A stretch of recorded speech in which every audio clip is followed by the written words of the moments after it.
Go go Power Rangers! Go go Power Rangers! Go go Power Rangers! Body Morphin Power Rangers!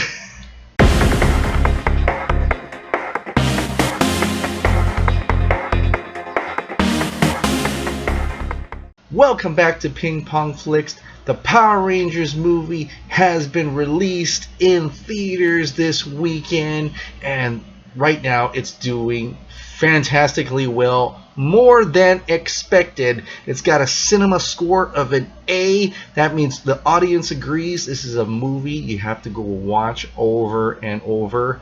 And the money, the box office is way more than what the media has expected.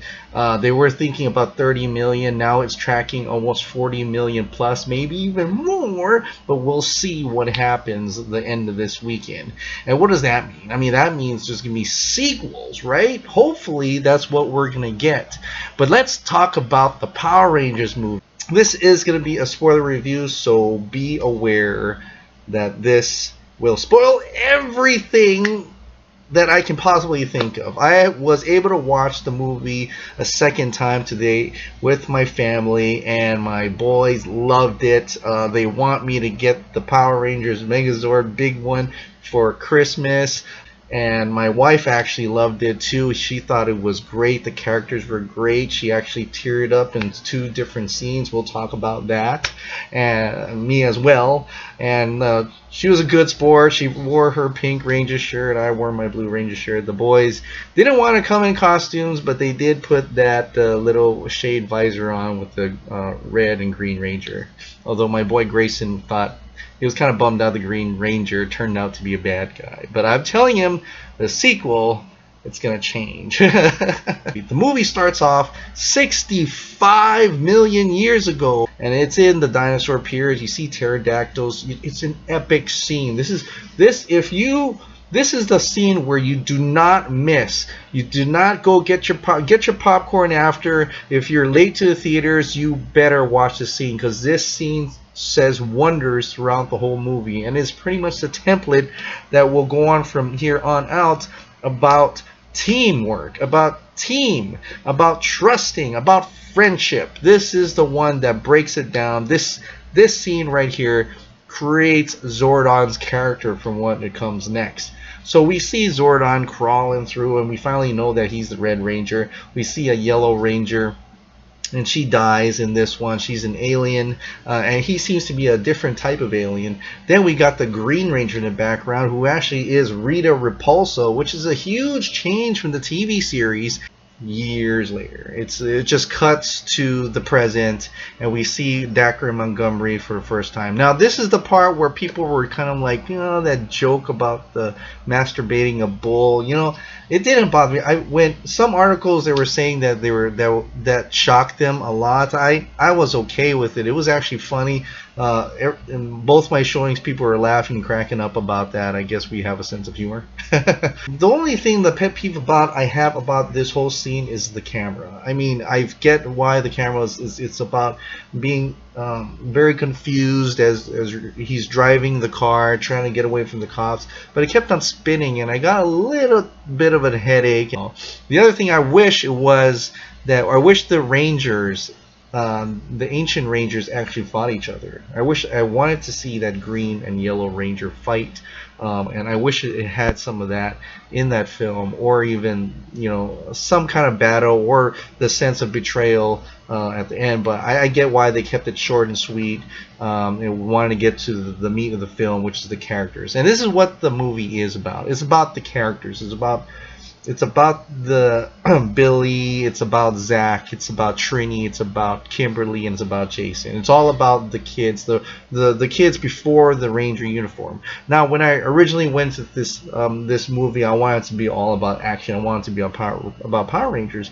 But pleasantly surprised, I felt a lot about these characters. I felt about each character and their own flaws and their own self-wondering, self-conflicts with themselves and what they need to be. Untrusting of others, except for Billy. Billy is the only one in this character who believes in all of them. He believes in himself. He reaches out to have friends, and he loves having friends. Everybody else is kind of have their own problems that they cannot come to terms with until it's later in the movie. And so that's why I think later in the movie Billy was able to turn into Blue Ranger first, and also the fact that he wanted to stop Zach and Jason from, he cared about them. He cared about the team enough that the morph, he was able to morph into the Blue Ranger quickly and at that point, and that's why he was able to do that, because he did care about him. And that's what makes his character so special. He is like the Bond of this whole group. Everybody looks after him, like, not like he's a child, but someone that is a good person, very innocent in some terms, and just a person that they would rally around. And he was the sticking bond. He was Jason's probably best friend, even though they've only met in detention. But it created that for the rest of the team, that they created that singular bond between them, and Billy was that bond. Jason, he is pretty much the jock. He's the leader of the group. He's the leader of the team, and he doesn't divert away from that character too much, other than he has his own issues. Although it wasn't too clear until towards the end, when he says he's always angry. He's always angry, and even in my second viewing, I'm totally not clear what his motivations were, other than he is a team player. He's always the leader, and his problem is trying to keep the team together. And so I think that might have been it, but I'm not too entirely sure. But it seemed like towards the end he was also the baseline, almost like Billy's opposite in terms of leadership, but the same as in terms of trying to bond them together, but in a way that he's unfulfilling. But he turns out he was actually a great actor. Dacre Montgomery, I was surprised by how good an actor he was. He actually was very believable, and every time he's on screen, it just sucks me in, and I believe what he's going through. I believe that he is a leader. He is the Red Ranger in this, and it's a strong character, and he pulls it off very well. In fact, some to comedic effect for some. I mean, like he, in a way, like he's coming out of the ship, and he sees all the everybody else sitting around, and he's like, "Oh, you didn't leave yet?" Trini, or even you, Trini, you're still here. But all in fact, they just couldn't get out. He jumped up through the water, and they followed. Zach, he's like an over the top character. He's really just a crazy guy. At first, you see him, he's kind of some kind of douchebag, but he plays it off okay. I wasn't too fond of his character, but he pulled it in when during the scene where they're in the campfire and he talked about his mother. That got me tearing up, because I was like, that is kind of sad and lonely. I mean, to wondering when your mother's gonna die, and that's the only family or friend you ever have, and you're gonna be all alone. So he acts out crazy because that's the only emotion he's able to convey during that time of crisis for him. Even my wife teared up in that one, and that was a very sympathetic moment, and it was for the first time. Within the film, you actually feel like, oh my god, I get this character. I get why he's acting like this now, and it's a way to deal with his troubles and problems, and I totally understand that. Trini, she is a mystery, but I do understand her being the outcast in this, as she was always the new girl in every school. She was always different. Whether it be because of her sexual orientation, we don't really know, and it's not really said in the film. It's implied, but she doesn't really say it outright. It could be girlfriend problems or boyfriend problems. We don't know, but it could be her. I noticed when she kind of looked at him, when he said girlfriend probably looked like an irritated look and not really acceptance, but if she is, that's fine too. And it shows another diverse character, as I've always said. This movie, Power Rangers, is always about diversity and different types of diversities. And I do understand that being an outcast, as sometimes I was an outcast, and within my own friends and my own groups way back then. And I do understand those types of feelings and how you rebel, how you want to single yourself out intentionally, get angry, and issues like that. But I like how that plays in with Rita, who was the outcast of her own group, or as she was said, but that we all know because she was hungry for power, and that's why she was outcast.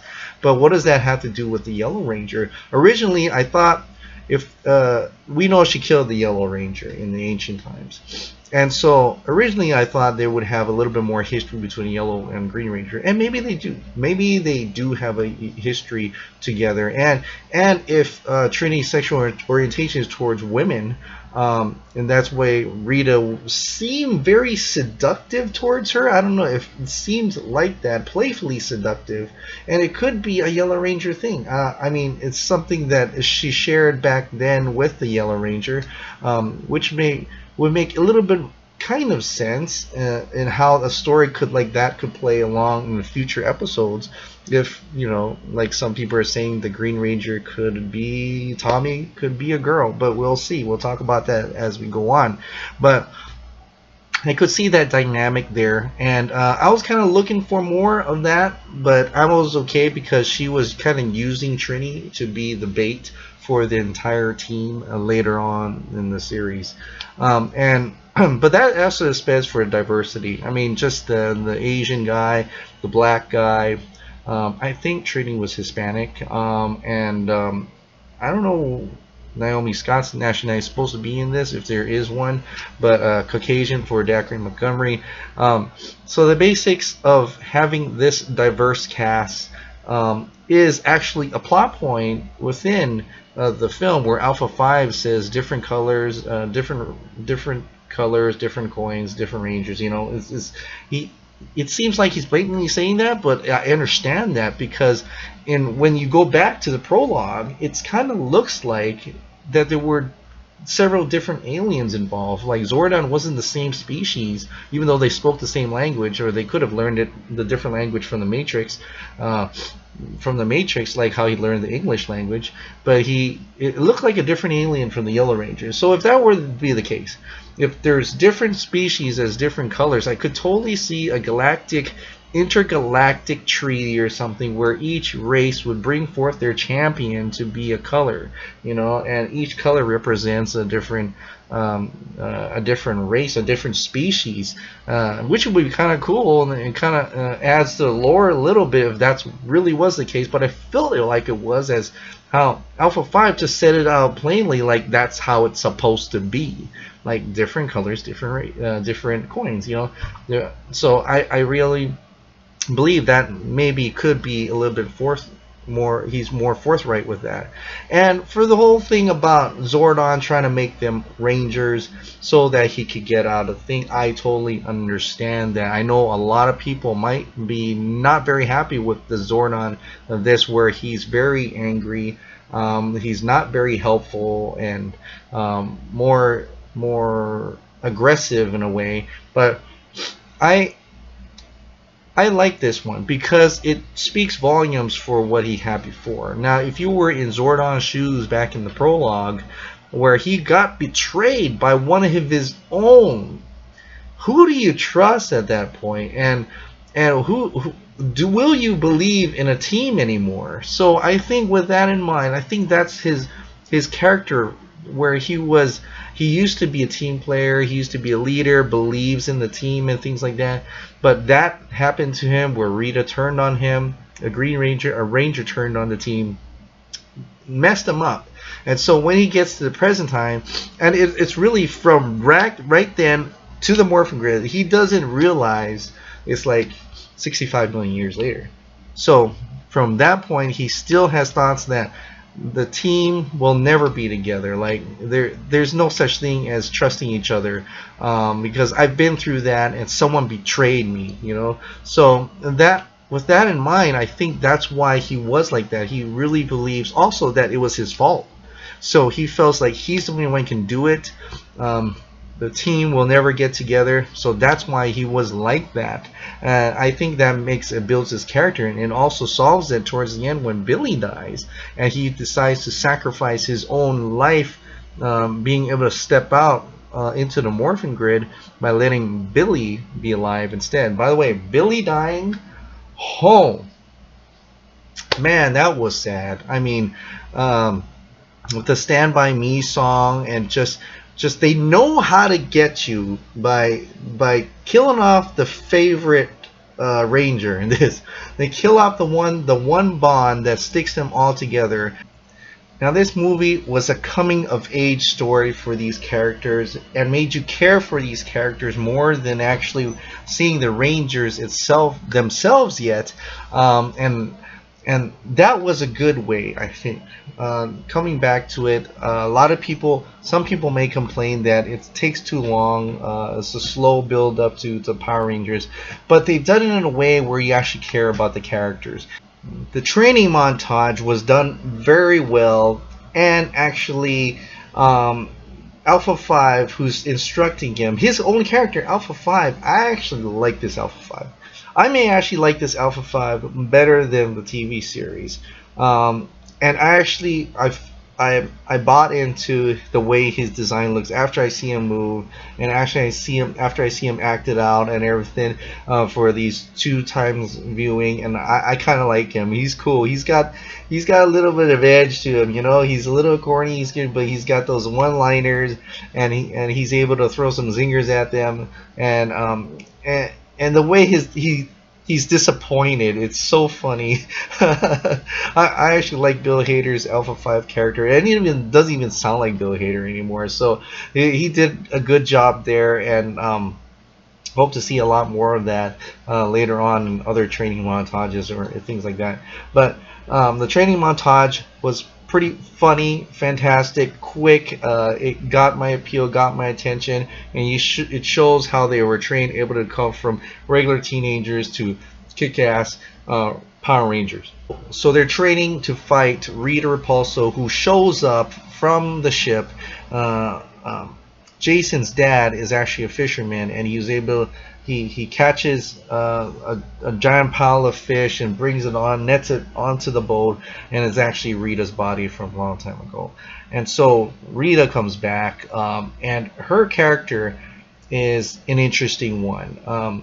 I believe something happened in, like, it seems like she's just a one-off, right? It's not a very complex character. She just wants to get the gold and everything. But like Zordon, she hasn't really slept. Like, she slept for 65 million years, right? But her thought process is from that prologue moment to now, and so her mission was not done. This is her thing. She wants to keep going at it, but she does realize she's millions of years later, and she is funny. I mean, Elizabeth Banks plays her really well. She's over the top for a good reason, though, and I just like how she portrays that one scene where she's in the town, and it's just a simple moment where the Pink Ranger flies a pterodactyl, shoots, and it goes past her, and she just walks calmly, and she looks up, and then she's like, so the Rangers found their, suits and their dino bots, dino cars, I'll show them, kind of thing. And so I like that little moment because she just looks really like that part. I was like, oh, she's badass. She's badass. So her character plays really well. I didn't feel like it didn't mold it in with the rest of it. I just felt I felt good about it, and I almost wanted her to just morph that Ranger mask back on, just for me to look at it one more time. That cool looking green Ranger helmet, and but of course she's not really Green Ranger anymore. She's more evil, or at least not fully formed anymore, or able to do that. Plus, the Ranger coin's in the staff. she's going after the Krispy Kreme donut shop because the Zeo crystal is right underneath. And so a lot of people complain about the Krispy Kreme blatant, and it is blatant. I mean, blatant. But I mean, I can't think of how else they do. They made interestingly they made Krispy Kreme an actual plot point, a plot device, because the Zeo crystal was right underneath that place. So that was kind of smart in their terms because Krispy Kreme knows. Well, they're going to keep mentioning the Krispy Kreme because the Zeo crystal's underneath. So that's smart. That's a smart marketing tool. And a lot of people are like, they keep saying Krispy Kreme, Krispy. Well, what are you going to say? The donut shop? I mean, what if there was another donut shop across the street? Oh, we blew up the wrong donut shop. No, you're supposed to go to the Krispy Kreme. So I understand why they did that, and it was blatant. Don't get me wrong, but it was to a comedic effect. I mean, everybody laughed, including myself, when she ate the donut and the Godard destroys in the background. It's just so Rita for in the film in itself. So when the team finally comes together, Billy is alive. They're able to tap into the Morphin Grid and turn into the Power Rangers. Oh man, that point on, when they're walking out and the music is playing, it's got those little, it's almost like the 80s retro, a little bit of that within a modern score, and they're walking slowly, and I got chicken skin, goosebumps, whatever you want to call them, all over, and I just felt like I was like, oh wow. At that moment, it was a powerful moment. It was in empowerment for these teenagers who had to deal with the problems, finally get to know each other, finally wanted to help each other other than themselves, and believe in the team, that they finally came out, brought it, and this was their payoff. This is where their armor decides to crystallize in front of them. Very almost not Guyverish, as Guyver was more like a slap, slap, slap, slap. You know, it's like it crystallizes onto them, which really cool effect, and the suits look awesome. I can't, you know, it does look, it's incredibly awesome. It's powerful. Their walk, the epic walk, was one of my favorite moments in the film, and it just got me chicken skin all over. And then when they finally come out, they're fighting. The fighting is so awesome and rad. It looks like the Guyver. I keep mentioning Guyver because it just feels like the way it's like, the way their move is like vroom, vroom, vroom, and then the way they talk, it has reverberations from their voices, and it's just so awesome. And when they finally get to the Zords and you get the Go Go Power Rangers song, I gotta admit, okay, that when that Go Go Power Rangers theme came on, it threw me off a little bit because I was so used to the Brian Tyler score that just all of a sudden popped up. I get why they did it, because it was a huge homage, and because it looks like the regular TV series where the Zords are running across the screen. I get it, but for me it was a little bit jarring. But I dig it because it was Go Go Power Rangers, and we finally got the theme within the film. And then the Kanye West Power song comes on, which actually adds it sets a different tone within the trailer, but it's like a cheering. I feel a cheering moment in myself when I watch this scene with that power song playing, and I kind of like, yeah, go get them, Zords, go get them, Power Rangers. And so that was like a cheering moment for me when that came on. So Godard, I still don't really care for his character design. I understand why they did that type of design, but I just still don't care for it. And I did call that she was gonna be, that was gonna be her Zord in a way. Although I wish it had more changes to the form when he put Rita inside her. I wish it was turned a little bit more green, you know. But it did have a little greeny glow, like a flash of it, but that was about it. It didn't seem more powerful than what it was before, so that was a little disappointing. But the Zord battles were awesome. My friend complained that they showed the face, and I said, well, I don't see how they can do it, because a lot of emotions come within the mouth and its facial expressions, especially when your hands are tied to the console like that. So before, it would be very Super Sentai-ish, where they're nodding their heads and trying to talk like this. But instead of that, just show their face. It's like a fighter pilot who opens up his visor up. It's about the same deal. So I was fine with that. And it showed a little more of their acting potential, especially when Goldar's pushing them down the pit, which is one of the more if that moment felt almost like where the Toy Story 3, where the toys are going down into the pit of fire. It had that same moment for me, even though I know they're not gonna die, no way, because I haven't not seen the Megazord yet. And that's when that happens, when they fall into the pit. The Megazord comes up, and all you see is gears grinding and Pacific Rim style and molding together, a little bit morphed. And I wish I saw how it put together, and I think later in future films we'll probably see that. But at that point, I think it was more of a surprise than anything, like to shock the audience. Like, don't worry, they're still alive, and now they're badass. It's the Mama Zord. Oh, I'm sorry. Megazord.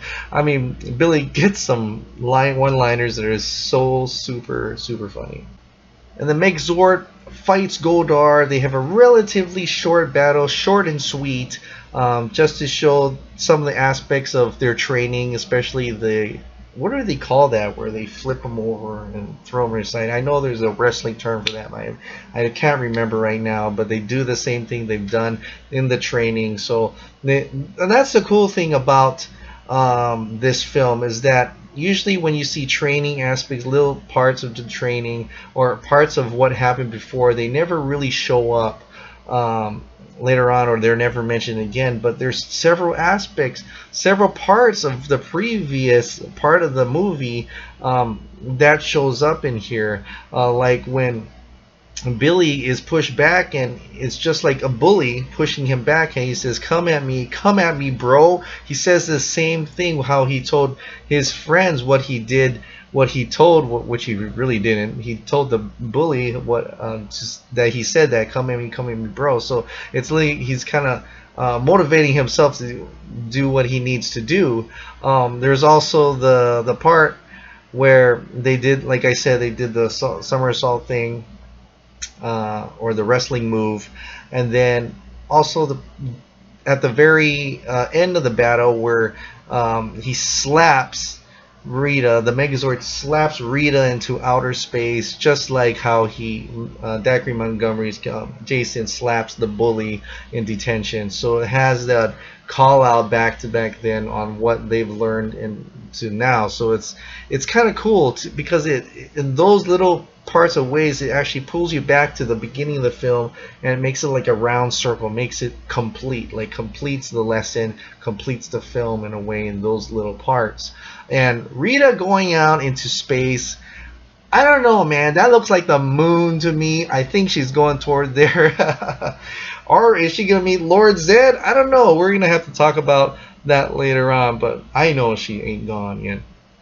And then she loses her green power coin somewhere, the staff somewhere, we don't know where they are. Everybody's cheering at the Power Rangers, taking pictures of the Megazord. Billy's doing dance, and it's so funny. And then we get to see a cameo of Jason David Frank and Amy Jo Johnson, and it was very quick and sweet. And you notice he's wearing a green shirt, she's wearing a pink kind of jacket, and it's just a call out to fans for people to look like a Stan Lee moment for Power Rangers, if you will.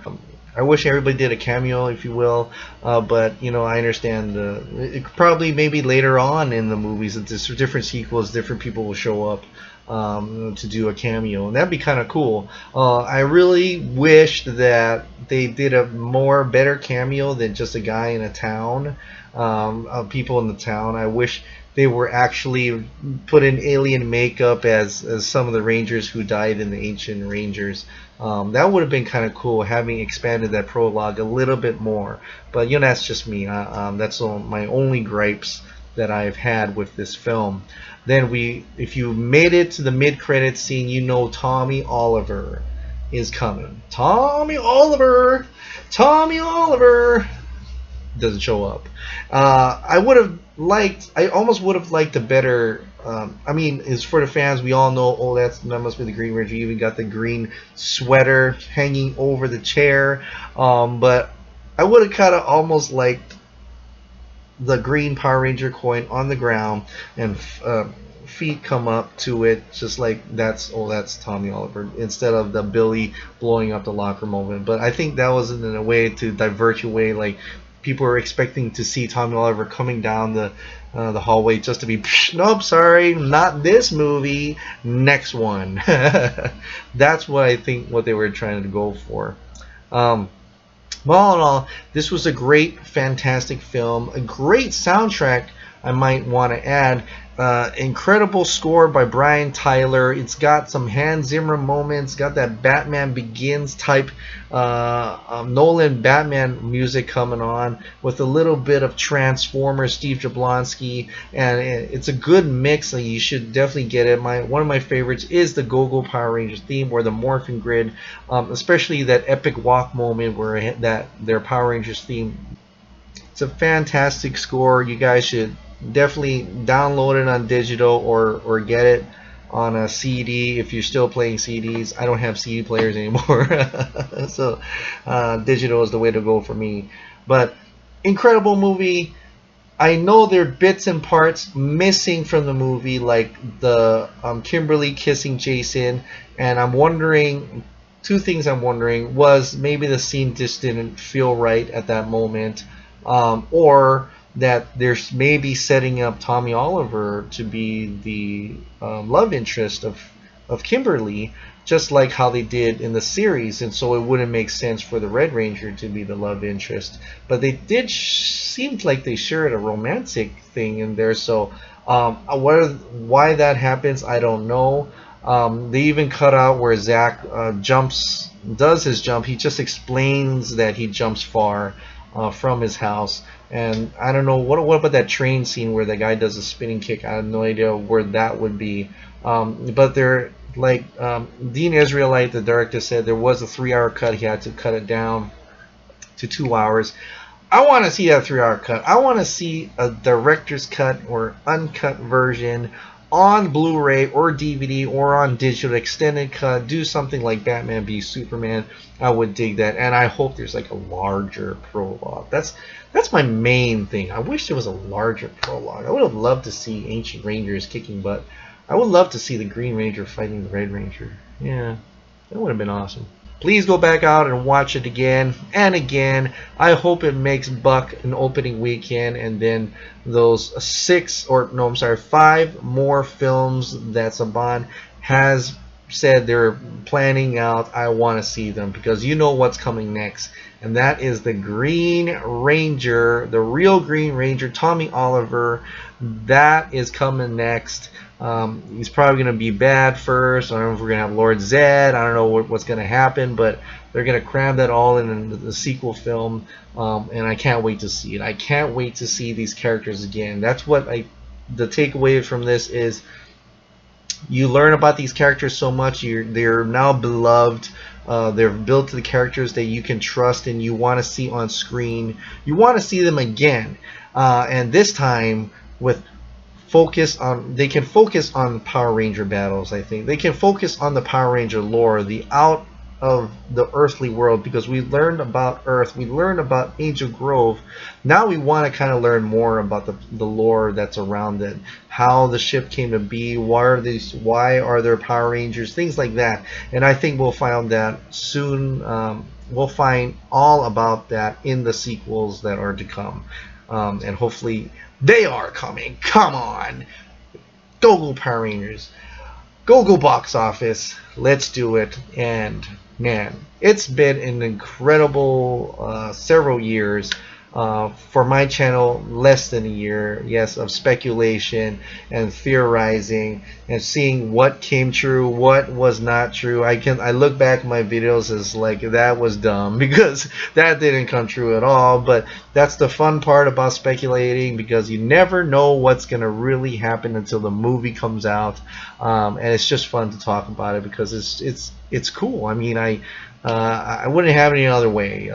Able to talk it with you guys. It's been an incredible journey, and there's a lot more. I mean, if this movie does bank, there's a lot more coming, a lot more speculation, and how all this is going to come together in an incredible Power Rangers cinematic universe, Power Rangers franchise, movie franchise, another cinematic universe you should be looking out for and should be excited for in the future.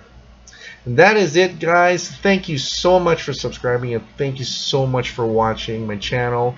And it's morphin' time.